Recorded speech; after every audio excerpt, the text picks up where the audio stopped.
Plecăm, chiar plecăm. Plecăm în prima excursie din 2013 la Drăgănescu. De la DNA? Mm? De la DNA? Da, sunt de la DNA. Te aștept să ieși.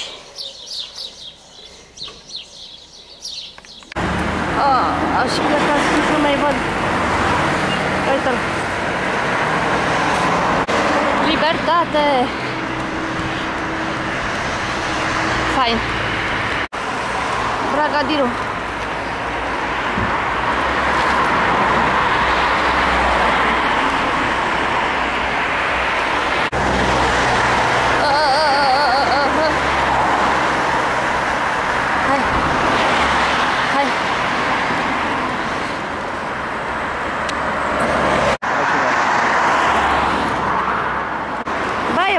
Afară. Da, creștere. Ha? Creștere. Ia uite o Clujma. La virajul 3. Iată, suntem în Cornetul și deja e mai liber traficul.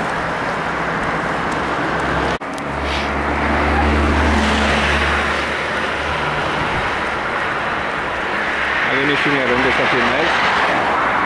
Prima noastră ieșire din 2013. Fața e Magda, care tocmai mi-a făcut cu mâna. Mergem spre Drăgănescu. Vedem biserica pictată de Arsenie Boc. Du-te că te calc.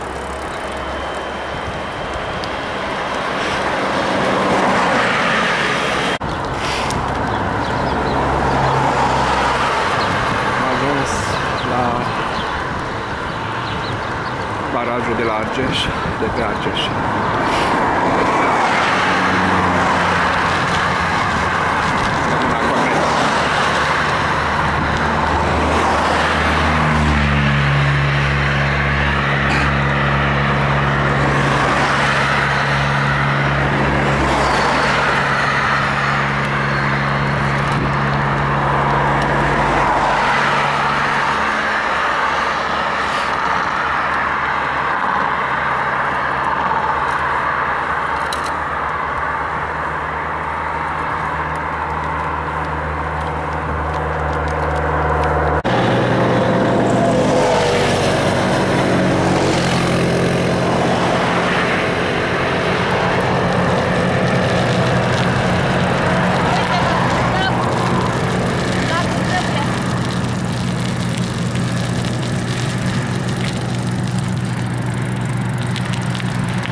Filmez și cu Maile, da. Și acolo trebuie să ajungem.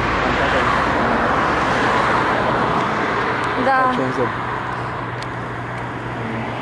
Zona aia. Nu se vede. Aha. În zona aia tot să ajungem? Așa, da.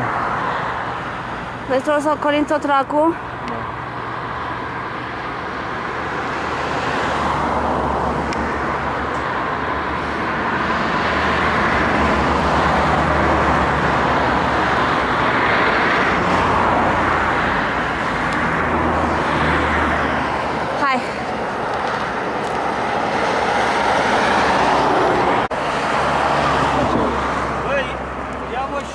Ca să știm unde suntem.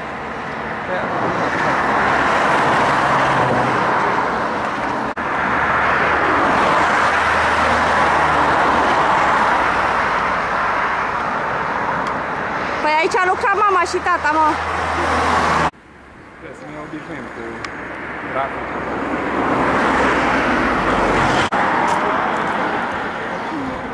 Găină utoare. Ia uite-le. 12 lei. Și face astea o? Normal. Sunt găini utoare. O, dau. Ouă de aur. Nu dau, dar vin. Haide, băi. Haide, băi. Haide, băi. Uite pe asta, pe stălețul meu. Nu scrie direct Drăgănescu. Nu, Scrie că trebuie. Spart. Drăgănescu. Deci o luăm spre malul Spart. Da. E slujbă.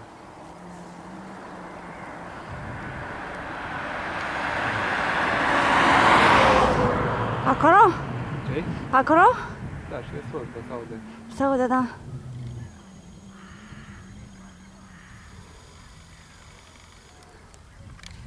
Hai. Deci la prima intersecție, o țin nu intersecție, curbă, unde e semnul periculos, curbă periculoasă, o țin înainte, nu e șoseaua.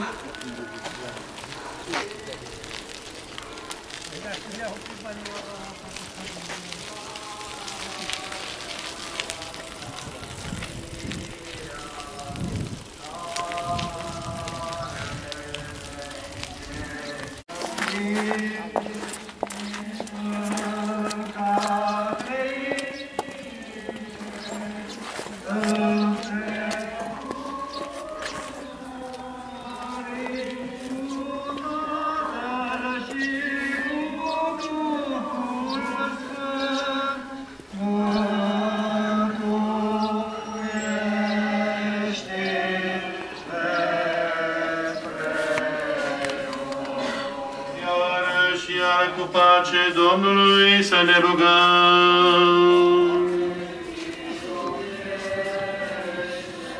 Apără, mântuiește, miluiește și ne păzește pe noi, Dumnezeule, cu harul Tău. Trăia acolo.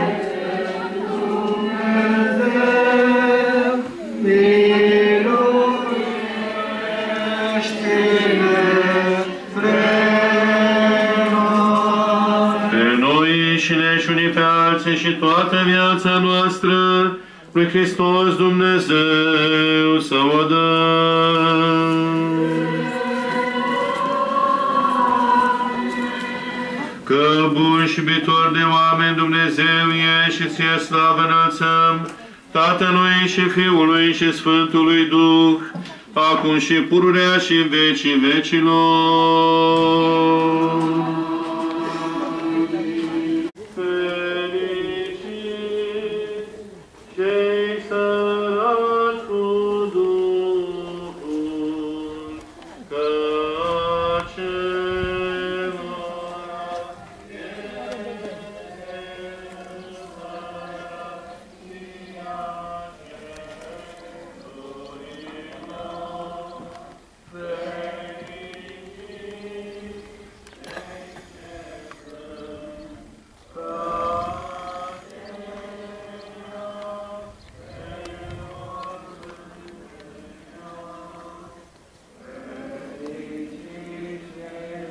Cimitir la marginea apei, între apă și pământ.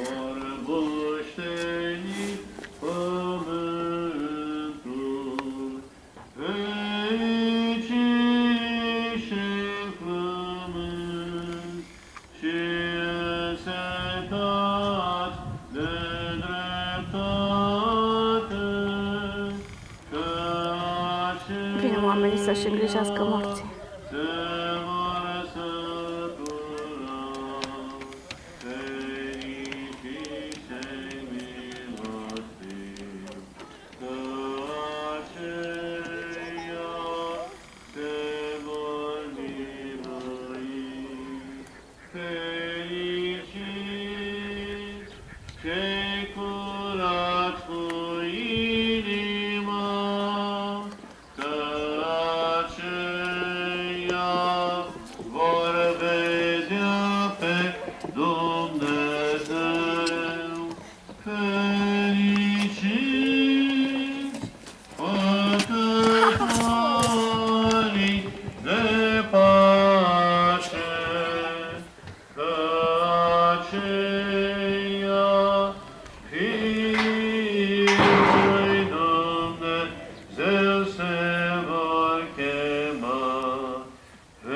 Auzi păsărele?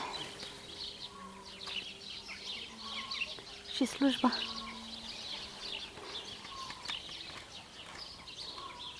Și găina.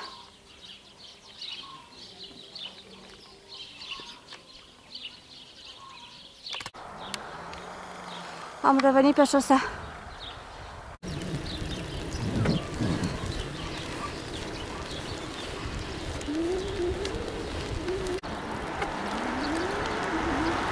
Ia uite unde... Aici e Salina. Trebuie venit toată.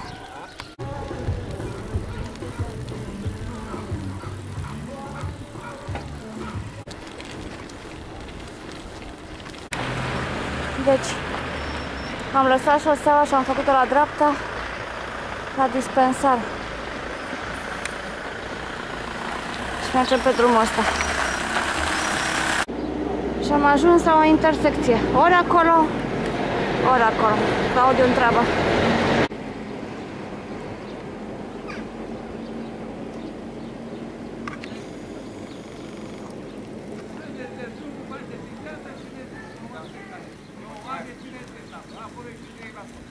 Încotro? Încolo. Deci la stânga. Off-road de Giurgiu.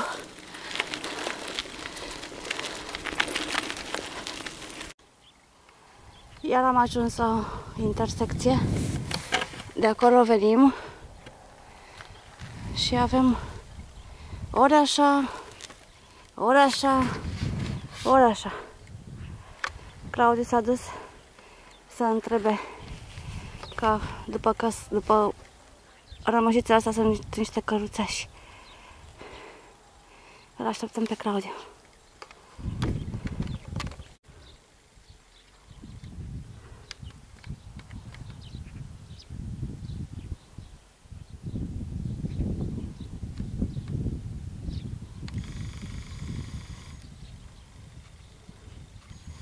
Deci nu pe acolo.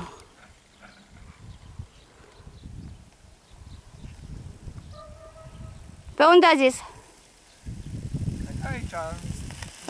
Înainte, nu? Cred. Nici el nu știa? Da, știa, dar m-a tot zis, după aia până de hai să stai pe scură, stai că m-a dus.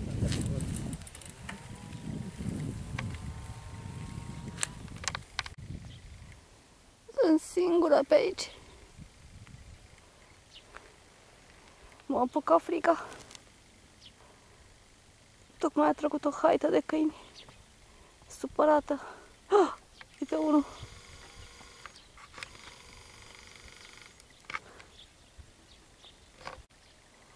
Haide mă, Claudiu, mă. M-ai lăsat aici în mijlocul pustietății.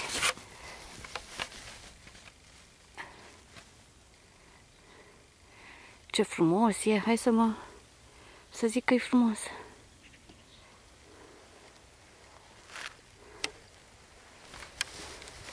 S-au dezghețat și bălțile.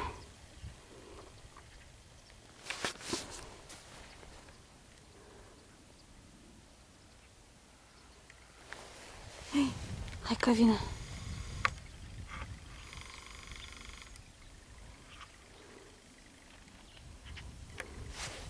Pe unde o luăm? Pe unde se trece, se poate trece altfel. Bună ziua! Bună! Că pe acolo. Pe acolo? Deci înainte. Altă șansă nu-i. Alta nu e, a? Deci acolo nu-i bine, acolo nu-i bine. Și nici nu ne întoarcem. Deci înainte, trebuie să ținem înainte. Hai.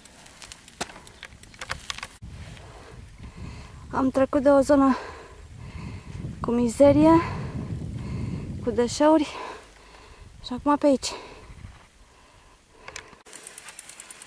Ăsta-i podul. Ne-am făcut tot una pentru chestia asta. Sper să putem trece aici.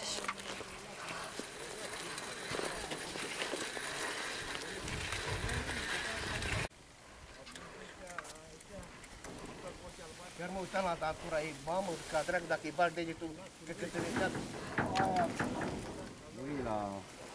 Nu-i la proastă, dar trebuie proastă făcută de la tine, de altă nu dă decât aia mare. Păi ce are?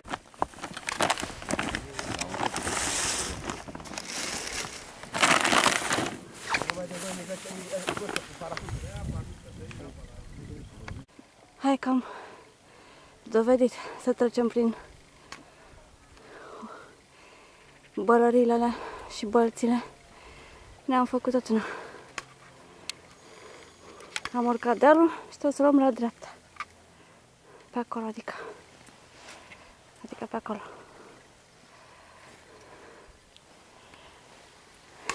Hai. Ia ce fain. Excelent. O ieșire plină de aventuri.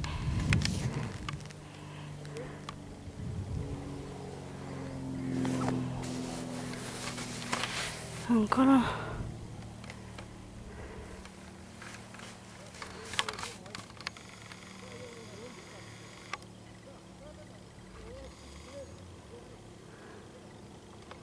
Înapoi. Deci venim de acolo și trebuie să luăm pe aici, pe rupa asta.